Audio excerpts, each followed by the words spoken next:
Carol Mahoney here, founder of Unbound Growth. And you know, it's been a real busy end of year. Last month alone, I spent nearly 800 hours watching recorded demos and listening to recorded sales calls for clients. Multiply that by 12, and believe me when I tell you, I have heard it all.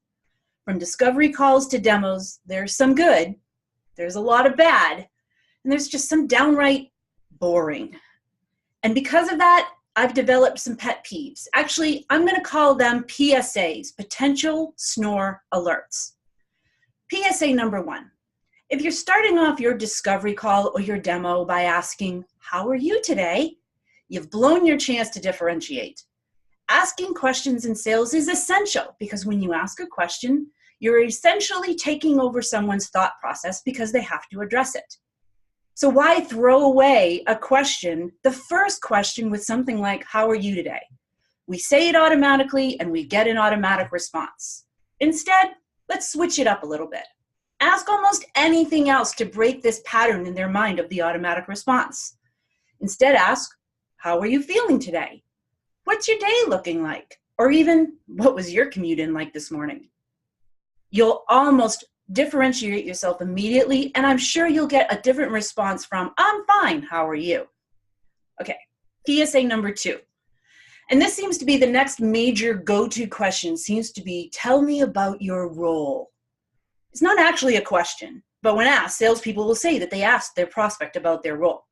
And I can almost hear the eye roll from your buyer on the other end of the line, because it's the equivalent of asking that attractive someone at the bar what their zodiac sign is. Here's an idea. Go to their LinkedIn profile, look at their education, look at their work history, and then ask on the call, "So how does a communications liberal arts major become a triathlete and then a managing partner at one of the North America's fastest growing companies?" Guaranteed that they'll be more than delighted to tell you about how they got there and what their role is. All right, PSA number 3, the feature dump, followed by the question of, "So does that make sense to you?"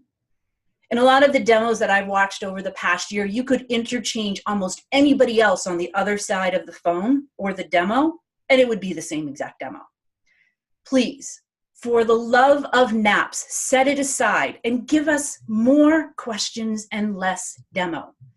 A simple way to switch this up is ask, "So, what is it that's going on that made you want to speak today?" Followed by, "And so how did you get to be the lucky one to be in charge of looking into this?" And then even, "How long has it been this way? And why are you looking to do something about it now?" With that as a foundation, you can then ask questions like, "Who else has complained about it? What is it that you've already tried?" Or even, "How is it that you're doing it now?" And then ask, "Why did you think that that did or didn't work? And if it continues, or if it isn't fixed, then what happens?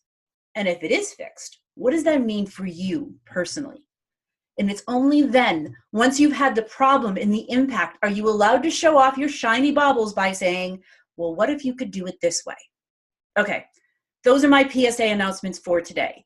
We're going to start up our live sales labs again on January 15th. So salespeople, send me your recorded calls and your demos, and we will go through those in a safe environment where you can learn how to apply something different to get a different result.